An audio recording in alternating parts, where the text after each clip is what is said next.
Everybody, and welcome back to CCLP1. We are on level 134, Irreversible. Can you get the chip and get back? If not, go that way second. Alright, so it looks like we can get the chip here. Let's go down here. Okay, this one's pretty easy. We'll go this way. So this level is one of the highest rated levels in the set, and it was definitely a level that was meant to test your observation skills. And it looks like this one is the correct path first, because we can then push this back. Unlike this one, where we're trapped as soon as we get the chip. Alright, so we can now go here. What do we have over here? We got this. Okay, well at the very least we know we can get back, where I know that other path points the other direction. So we'll go ahead and do this. Yeah, we couldn't have gone back through here. Okay, so this way, what do we have this way? We've got this. If we're trying to go back down through there, then I guess yeah, this is the way. There we go, and okay, this is going to be a little tricky. I think this way is the first one that we need to do, because we can easily go both ways like that. I guess you can logically figure that out by deducing that if you go one way, then you can go the other way. But this way, obviously, that's the way the tanks are set up just doesn't allow for that, since there's only two spaces at the bottom. So this one, let's see. Okay, we do the right one first. And then we go and do that. Okay, so now we've got a couple of things going on here. I think the other path is a little longer, so if we're trying to beat the balls, then I think this one's a little better. There we go. Okay, so now for this section, what do we have here? Okay, I think the fireball section is going to be the one where we can't get out, because this one, we actually have a path out of here. And this one, we don't. Alright, that was a fun level by Andrew Menzies once again. It's definitely a nice introduction to the idea of looking around and making sure that you're observing your surroundings. I mean, we've had a few levels like that in the set, but I think this one really runs with it in a very interesting way. Chip slowed as he emerged from the jungle of Isla Mystica. The building ahead of him was far larger and more important looking than any of the trap-filled ruins he had encountered in the forest. Was this it? The secret vault of the mystical chip of epic coolness? And if so, where were Maximus and his minions? Chip had seen no sign of them during his journey from the coast. The inside of the building was pitch black and eerily silent. Chip decided it might be wise to go back and try to make himself a torch, but just as he started to turn around, the door behind him slammed shut. An instant later, electric lights came on. "Welcome back, Chip," grated the unmistakable voice of Maximus. "I knew you would come for me." The room was alive with his minions, tanks, rolling back and forth in every direction. Their constant motion was dizzying to look at, and the floor was rumbling with their relentless precision. "Where are you, you coward?" Chip shouted over the din. "I've bested your minions before. Why don't you try facing me yourself?" "I'm down here," the iron voice thundered back at him, "controlling all of this. Come and join me, if you dare." Straining to see past the long ranks of mindlessly alternating tanks, Chip saw a single huge tank at the very end of the room, pushing the blue buttons that directed the other tanks. The menacing machine was nearly twice the size of the others. Instead of a gun turret, a vaguely man-like robotic figure rose above it, bristling with vicious-looking weapons and high-tech appendages. Its single mechanical eye shone redly out of a swiveling head, glaring at Chip. "Is that you?" Chip asked incredulously. "You're a tank?" "That was my origin," Maximus declared dismissively. "But I have evolved into something much, much more. My thoughts are now the thoughts of a man, not a machine. Indeed, it was I who formulated the strategy that brought this all about." "Strategy?" Chip was confused. "What strategy?" "The strategy that your primitive mind has clearly failed to observe, even after I integrated you into my plan," Maximus stated with cold sarcasm. It was I who deployed the amnesia gas that wiped away your incriminating memories. I was there at the exit when I filled your loudspeaker with static and took away Melinda's interference, further weakening you. I locked the door in the clubhouse, installed my buttons in the elevators, and tricked you into entering my domain. I allowed you to launch that rocket, and my programming of the autopilot kept you away long enough to distract Melinda, so that one of my servants could steal from her the protocol for unlocking the mist chip. Now it is within my grasp. I will use it to become even greater, attaining true self-awareness, after I have destroyed you and all the Bitbusters and anyone else who would stand in my way. Wait, what are you talking about? Chip demanded. You're just a computer. You're not really alive. How do you attain self-awareness? Maximus's laughter boomed through the room, mechanical, soulless. I see your precious Melinda still has not trusted you with all her secrets. You do not know the purpose and power of the mist chip. But I do, and nothing, no one shall prevent me from obtaining it for my own. I am done with you, human. Attempt to stop me if you are so foolish. After the trouble you have caused me, I will greatly enjoy watching my servants tear you apart. Culprit. This is a level from Pit of 100 Tiles, actually, much like the last one. And it was actually early in that set. But it was a pretty tricky level, particularly if you're not really used to dodging. So we decided to put it toward the end of the set, and we thought it fit the story well. And speaking of that, let's talk about the big revelation that Maximus was a tank. So this is an idea that I had, I don't know when it was, but it came around like later on during the set's development when we were talking about this other bad guy character who would be non-human. And we thought a tank was mechanical enough amidst all the enemies to make that really work. The other thing that this affected was one of the earlier levels, and I promised I would hint more at this, or I would follow up more on this later on after hinting at it earlier, and that is the level Feel the Static from toward the very beginning of the set. The level was actually called that in its original set, interestingly enough, but we decided to make it a part of the story here instead of just another level with a rather strange title.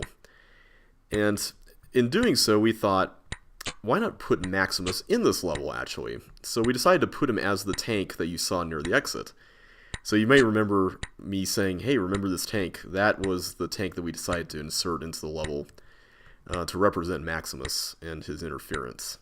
So, don't know if most people really caught onto it, but there's Maximus right now controlling everything. So all we need to do is trap him, since he's the one who's causing all this. We also thought the title Culprit would be a perfect fit for this. You can push this block down the edges of the center room and extract it at the bottom. That was actually a hint that we included in the level over what was in the original set, just because it wasn't exactly the most obvious thing in the world. Especially if you thought, hey, you know, I need to actually push it down the middle, which is a lot harder. But now Maximus is stuck, so we can move out toward the exits. Alright. Gotcha! Chip exclaimed triumphantly, shoving the block into place. I know one of Melinda's blocks when I see it. Not even a tank can get through. It's over, Maximus. You can't steal the mystical chip of epic coolness while stuck in this corner. Your mind is pathetically narrow, growled the tank, flailing futilely at the confining block with various appendages. You make the mistake of believing that I am the only one after the mist chip. Yeah, who else? Jude? Chip asked, unimpressed. Forget about him. Melinda's dealing with him right now. But what of Melinda herself? Maximus growled significantly. What about her? Chip asked, confused. Work it out. She made me. She admitted to it herself. She used to work closely with Jude and continues to trust him in important tasks for your ridiculous little club. She helped create the mist chip and knows as much of its secrets as anyone. Why did she tell you nothing about it when she sent you to protect it? She values intelligence and knowledge which may be had from the mist chip. Put it together. Use what limited intelligence you possess. Your precious, faithful, virtuous Melinda is trying to take the mist chip for her own. What?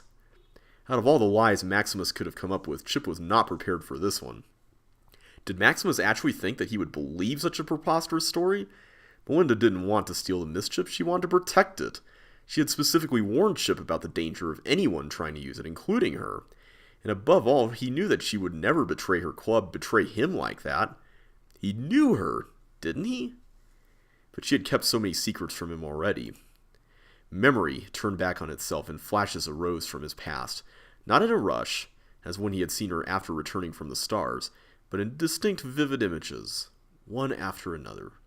Melinda, passing him in the hallways at school, always with a friendly demeanor, always willing to help those struggling with pre-calculus or organic chemistry.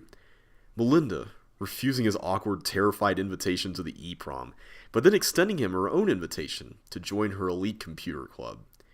Melinda, giving him encouraging smiles and helpful hints as he faced the club's initiation challenge. Melinda, proudly presenting him with a trophy that meant he was now one of the Bitbusters.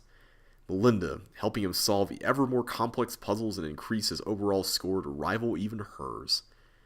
Melinda, the voice he had trusted as it guided him through the beginning of his current journey in the darkness of his amnesia. Melinda, so worried for him when he disappeared into space, so joyfully relieved to see him return. Melinda, preparing him perfectly for his subsequent adventures. Melinda, love and trust in her embrace, as she told him that he was a better friend than anyone else she knew. Melinda, the voice he had trusted. When he answered Maximus, it was with complete certainty. "I don't believe your lies," he told the pathetic creature before him, the robot that possessed plenty of intellect, but could never understand the value of compassion, empathy, friendship, or loyalty. "I won't believe them. I do know Melinda better than you could possibly imagine. She had always been true to me, and I will be true to her." "How touching," Maximus sneered. "But you're still overlooking one thing. My minions. I have them all in remote control, and they've been heading toward the vault the whole time we've been speaking. I knew you probably wouldn't believe that lie. I was simply buying time. They'll have the mischip before you can cross the island."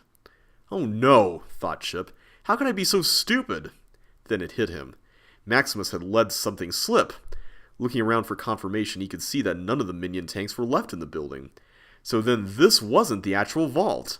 That was on the other side of the island, and that was where he had to go. Whirlpool. Alright, so this level is another one of my levels, and interestingly enough, this is one of the levels, much like a lot of the ones I had made for CCLP3, that was in part based on a design that was from the game Jetpack, which you guys might remember me LPing a few years ago. I think it was only 2 of the whirlpools in this level, there's 4 of them in total, that were ultimately included in that game, but I decided to make a couple more and then adapt the whole thing into an ice/blue wall maze. And I gotta admit, I'm really proud of this level. Normally I don't say that about my own levels, but in this case, one of the reasons why I'm proud of it is because first of all, I like mazes that are pretty complex. But more than that, I felt like I went through a phase for a while when I tried to adapt things from other games and they were kind of horrible because I didn't really try to take into account, oh yeah, this game is completely different and therefore, it's going to have some, some adjustments that will need to be made, to what I'm submitting and whatnot. So in this case, I felt like I took more time to really flesh this level out, and I think it ended up being better for it. I wish it made it into CCLP3 because I feel like that set could have used a few more mazes, but I'm glad it was able to be included in the later part of this set. It did pretty well in voting. Definitely one of the most highly rated blue wall levels. And overall, it's just a nice level to explore. Looking back, I'm not sure... Well, I guess the water is kind of a nice touch for a level called Whirlpool. But there always is that danger of drowning if you're not super careful, but thankfully it's not constant, which is nice. Alright, so I think... Is this where the exit is? I wasn't really paying attention. It is. Okay, so we're going to have to come back here. So let's just remember this slide. This is actually a problem that I've had with this level in the past while I've played it. And speaking of which, I'm trying to think if I've even played this one on this channel. I know I've played the 2 previous ones. in the Pit of Wonder Tiles Let's Play, but I don't think I've played any of my own levels aside from CCLP3 stuff in this, in the channel here. I feel like I'm really missing something right now. So I gotta hand it, I know wait, this is the slide I took, isn't it? I'm so busy talking, I'm not even paying attention. I'm glad the level, yeah, this is definitely the slide. I'm glad this level's untimed, by the way. But I really have to hand it over to the architect for fleshing out this story. Like some of the groundwork, like the amnesia stuff, you know, I was able to kind of come up with an outline, but he really made a lot of this dialogue come to life, and I really love what he did. Like, he did such a good job with the story, and even though story, there we go, that's what I meant to do. Even though story is arguably not what you played Chip's Challenge for, I do appreciate it in the context of an official set, because I feel like in an official set, it is nice to have something that keeps you going, especially if you're dealing with an audience that may not necessarily play this game all the time. So I like the fact that there's a story here. So some people have been talking about the future of official sets on Chip's Challenge related forums or channels like Skype or Discord or whatever. And some people have been asking, you know, what are we going to do about Chip's Challenge 2 and official levels for its that are, you know, built by the community and stuff like that.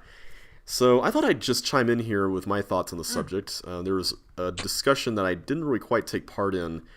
I think I was on a date that night, so I didn't really get a chance to really get into it very well. But there was a discussion about whether or not Chip's Challenge 2's first official level pack should just be called Chip's Challenge Level Pack 5. And personally, I'm actually of the opinion that you shouldn't really use names like CCLPX for CC2. And the reason why is because I feel like that's kind of from a... Wait, that's the same slide! I'm sorry, guys. I feel like that's kind of an artifact of the past, you know? I feel like we've got an opportunity to do something more interesting with Chip's Challenge 2's official sets. And I do understand that there is the element of making sure that they are labeled as official and whatnot. But I don't think there's anything wrong with coming up with, you know, a set designation that's a little less, I don't know, long, I guess, and then naming the actual set something more interesting. How do you get back to the center? Is it through here? I'm getting lost in my own mate. I did not just go down that slide again. Oh my goodness. Wow. I really wish I was playing on an empty file so I could see how much time I'm taking with this. Anyway, I'm going to try to be more systematic, which is probably not going to end up happening because I'm talking. But yeah, I'm of the opinion that I don't think there should be these restrictions for CCLPs. Like, I think at first for CC1, it was kind of nice to have the constant 149 levels, but as I've grown up a little bit more and time has moved past, like, I don't know, the game has just kind of, I wouldn't say it's gotten stagnant because, I mean, there's still a lot of amazing content for it, and no, I'm not going down there. But as time has gone on and, you know, we've tried to innovate a little bit more, I wouldn't mind that innovation spreading to official sets. I think official sets deserve that. I really do. And I would love to see, you know, packs of differing level, you know, amounts or, you know, stuff like that. Just something to keep things fresh. And this is that path. I'm trying to see how... Wait a minute. This... Oh, okay, I see now. I see. You have to go back up and then around. Like, I wouldn't even mind seeing official packs for CC1 that have differing levels other than 149. Like, maybe have a different name for them so they won't be confused with the CCLPs, but I could have sworn I saw... Oh, here we go, right here. There we go. That's what I wanted to do. So now I need to figure out what else I can do here. I feel like we've done all this stuff already. Yeah, we went down there. Is it here that we haven't gone to yet? I think it is. Here we go. Okay, we haven't done that. Yeah, we haven't gone down this way. Pretty sure. Yeah. Okay, this is more like it. But yeah, like there's been talk in the community about doing like a veterans pack with more complicated levels. And I like that idea because I think there's a lot of really hard levels out there that would be really cool to have in an official set. And I'd like to see that. I think that would be really neat. Did I go this way before? No, this is the path that goes here. Okay, nice. Okay, so it was just a matter of finding that way back. That was the main issue. So yeah, I would love to see more of this kind of thing because I feel like the CC audience has just gotten a lot less homogenous than it used to be. Like I feel like before there's kind of this central contingent of level designers and players that were very, what's the word? Words fail me right now. That tended to view levels in not necessarily the same way, but at least in very similar ways. And I'd love to see that, like, I think we're seeing it right now. We're seeing, like, a lot of different opinions about levels across both games even, like CC1 and 2. And I'd like to see that more well represented, you know, hopefully see more participation during, you know, voting cycles and whatnot for community sets. So, yeah, I really want to see the game get more diverse, basically, you know. I would like to see that more. And if people want to step up and make that kind of stuff happen, I don't think there should be anything stopping that. I mean, obviously, the community should weigh in and, you know, all that stuff. But I don't think that there should be, you know, a bunch of dissension over that kind of stuff. Thief Street. Okay, so this is a pretty simple level, but a nice little puzzle. Let's go around and take a look at what we got. We got flippers there, we got fire boots here. I'm going to see what's through here. We can go do that. Okay, we should have gotten the flippers before doing that, I think. Yeah, because if I try doing this, yeah, that's not going to work. So let's restart. Whoops, that is not what I wanted to do.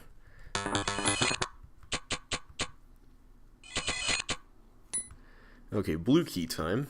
And I can go through here and get a green key. Nice. Let me... Oh, that goes up there. Okay, nice. Okay, that's good. Red key. Wait, if I go through here, I will end up... Yeah, doing that. Okay, good.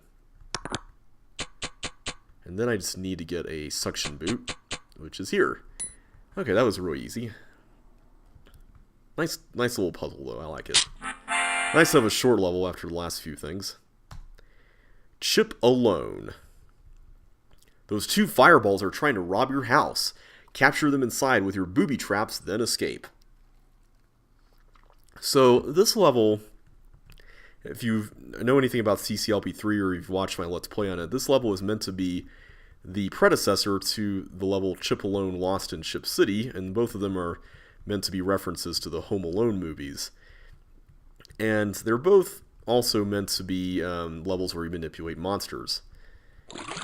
Now, one thing that has gotten a lot of attention in the CC world is, and I'm going to go and get this, I don't think there's any problem with that, but if I'm wrong, then I'm wrong. One thing that's gotten quite a bit of attention is the inclusion of this level over the level Cypress, which was also a level that did pretty well. Or rather, the exclusion of Cypress from this set, and subsequent inclusion in CCLP4. The decision was something that I eventually landed on just because I felt like both of them involved carrying fireballs around the whole thing, and I really want to have plenty of variety in this set. I mean, looking back at it now, I'm not sure that it was strictly necessary to do that, but I think I was just trying to avoid another CCLP3 situation where there was two levels that were kind of similar in nature. And I'm going to do that. Oh, let's go through there. So yeah, I don't know. I'm kind of torn on it, honestly, because I like Cypress a lot. I think it's a great level. And I think it would have done really well for this set. I don't think there was anything wrong with it or whatever, but I do think that this level is kind of a little similar to it. And I guess we will do this. Let's go ahead and push this here so that the fireball can go through. Okay, and then we got this blue wall thing going on here. Okay, so that... Wait. Yeah, that'll work. And we'll do that. And then the fireball will go there. Okay, cool. So let's see what else we've got left to do. Yeah, that was definitely one of the most hotly debated things on the CCLP1 staff was Cypress versus this. What is... Let's see, that doesn't do anything. This allows us to open that up. And now we can go through here. Okay, so now I can go and blow up these bombs because we're going to need to both clear this path, but also provide another block that will let the fireball head downward. And I think we've also got a water tile there that will need to be filled, possibly. I'm not sure how we're going to do that, though. Because these are both going to connect there. Did I miss something here? What is this button supposed to do? Oh, wait. That controls the... Wait. That controls that trap. That controls that trap. Does this button control the trap up here? I forgot how to solve this now. I honestly forgot how to solve this level. Yeah. Because there's not a way to take blocks down through here. Right?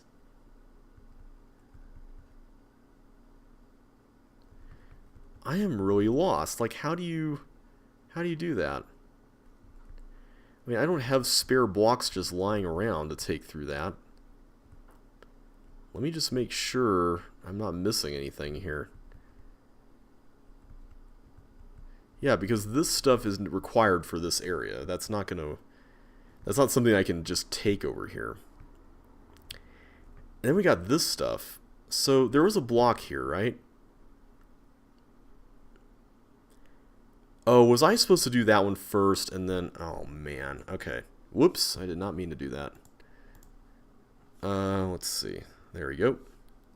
You got to see my my Steam interface there, I guess. All right, let's do this again. Sorry about that. I'll try to be a little more careful this time. I'm trying to think of what levels are after this because I might be able to do the next two. So we'll do this one, and then... Okay, so these I am forced to push here. Okay, so this time what I'm going to do is I'm going to wait to push that block entirely until I get suction boots.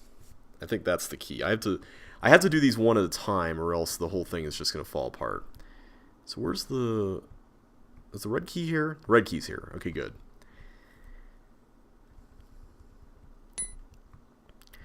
So yeah, this level, I think, did really well in voting, not only because it's a great level, but also just because its sequel was in CCLP3, and it would have been a really missed opportunity if this wasn't included in CCLP1. So I'm glad it was included, because it's a really fun level to play. Okay, so now... Oh wait, we can do that. Get this guy. You're probably noticing all these green doors. We can actually open those later. So I'll be doing that here. Alright, so let's do this next. So yeah, getting back to what I was saying earlier in Whirlpool, I don't ever want the CC community to be this kind of weirdly fractured group that enjoys a game, but enjoys it in ways that they feel uncomfortable expressing, because they're afraid that they're not going along with a supposed status quo or whatever. I think it's nice to have differing opinions about what makes levels great and everything. I also do think, though, that, you know, it is nice to also appreciate, you know, why other people enjoy levels, too. And it is something that I think can often hamper community packs like this from being good when voting results, like, I guess this is just something I've noticed over the years. The voting results can be very homogenous in the sense that people like to play it safe when it comes to voting for levels. And this time we'll do that. And I can see why. Like, for instance, in CCLP3, the prevailing consensus for that set was, hey, we need levels that are, very complex and very optimizable so that, we'll have something to tide us over until the next CCLP comes out. And then for this set, it was, hey, we need levels that are pretty moderately, easy, but not too easy so that, they can be interesting. And, for CCLP4, from what I could tell, I wasn't too involved with that set, but from what I could tell from the voting results there was kind of a bit of a wider spread with that set, thankfully, among different levels, but it was still very much like CCLP1 in the way that it was, mostly moderately difficult levels. Not exactly, the super hard stuff was doing well unless it was just that interesting for people. So yeah, I don't know. It's just one of those things that I really wish that people could appreciate different kinds of levels more. And now we got all the things, so let's go exploring. I guess this is like the neighbor's house from the movie. And those 4 blocks are representing the 2 block cloners and the 2, not representing, but they are the 2 block cloners that were responsible for cloning the blocks under the buttons that blew these up. Anything down here? Nothing there. I love levels, like, this is just me personally, but I do like levels that have the kind of the open, unnecessary space just for fun to walk around in. I think it's really cool. And we can go here. I mean, not that there's much of a point to that, but I think it's mainly the neighbor's house that's kind of the Easter egg for this level. Alright, don't know why I walked around that, but we are done. Moving on to Assassin. This is a pretty simple, quick level. And it's another level from my Rock 1 Let's Play. We ended up changing this section a little bit to enclose it with borders and whatnot. I think that used to be borderless, but I like the new look. It kind of fits the rest of the level and gives it a little more consistency. I can't remember if there was a level in a CCLP1 design competition, like a Walls of CCLP1 competition that was made using these, but I want to say there may have been. Either way, I kind of want to try doing that for a level at some point and make this completely different. Not have dodging stuff, but have other stuff. Okay, where is everything else? What am I missing? There we go, that's in the middle. And up here, too. I think there's a way in through the upper area. I do like how most of the paths in this level, aside from these areas with the diagonal walls, are 3 tiles wide. I think I mentioned earlier I like that a lot. Okay, let's do one more level. Automatic caution doors. You guys remember this one from Pit of Wonder Tiles. This was one of my favorites. Red switches will activate the toggle doors for 2.6 seconds. Alright, so let's go ahead and take advantage of that. Okay, I'm not going to do that while the gliders are there. So yeah, the gimmick of this level is that you're supposed to go through these toggle door turnstile things and gradually open up better ones by clearing paths and opening doors and stuff like that, which is pretty cool. I like that as a concept. Now, the sequel, or follow-up to this level, got into CCLP4, and I've heard some people say that they like this one more. Actually, after playing CCLP4s, I have to agree. I like the one in CCLP4. I think it's a very well-designed level. But this one, I feel like it was more fresh. And it's kind of like Guardians of the Galaxy versus Guardians of the Galaxy Volume 2 for me. It's like both of those movies were really good. But for me, the first one just eclipses the second one in terms of freshness. And I really like that. I will give props to the sequel, though, for doing something new. Like, that was really nice. I appreciate it when something like that follows up with something a little more original. And can I go in there? I forgot. Let me try that again. I can't remember where the green key is, but I don't think we're getting it for a little while. So let me try doing this. Yes, okay, good.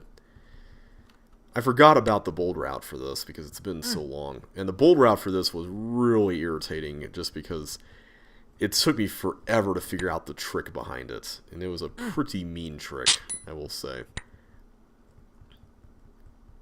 But I'm not going to spoil it here. Alright, so with this, we now have the ability to go through this door. which now grants us access to blocks, which we can now use to do this. So let me go down there, do this, and we should be able to approach from below here. And this, in turn, allows us to use the ice slide, which is awesome. There we go. I thought it was the other way around. Oh wait, no it couldn't be, because the Paramecia travel that... Duh. Okay, let me get all the chips here first so we can do it all in one go, hopefully. That way we can save a little bit of time here. That was totally my fault. Sorry about that, guys. So, in other news, and more personal news, it's going to be my birthday next week, and I'm really excited about that. I'm actually recording this on the day I'm uploading it, like many of the videos in this Let's Play. And next Friday is going to be my birthday, and I'm really excited. I'm planning to have a party here at my apartment, which will hopefully be fun. I had one last year, and it was a blast. Like, I really enjoyed just having everyone over and seeing my friends here and everything. This year... I'm not sure if it's going to be as well attended, just because everyone's really busy this year, but I think it'll be a lot of fun. Oh, man. Wait a minute. 15 ships. There's 14 ships there. What did we miss? Oh, this one. Okay, well, we wouldn't have been able to finish that anyway.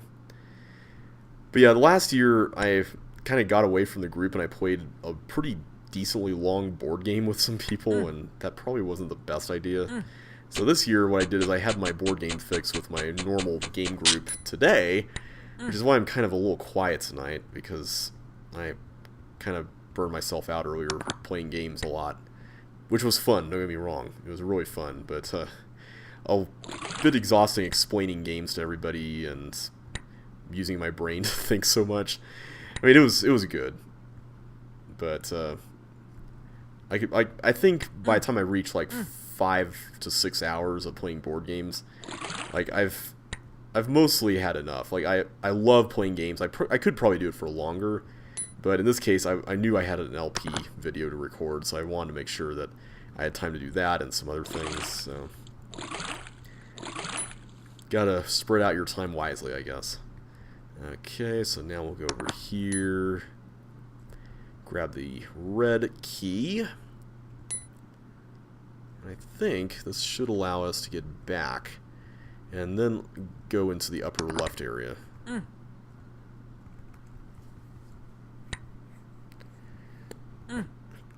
And now we can go through here, which is really awesome.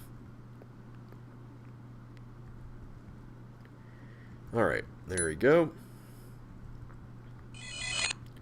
So now we got a green key, and I believe we can use that up in the upper right area. I think. I'll have to remember. Thank goodness there's only one Paramecia there. That's nice. Oh wait, I don't have fire boots. Where are those? Oh right, those are over here in the lower area. I forgot about that. Never mind. We gotta do this first. Here we go. Gotcha.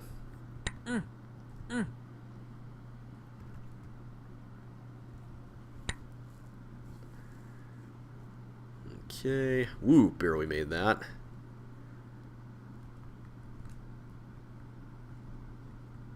Okay, now I can do this. And we got some teeth.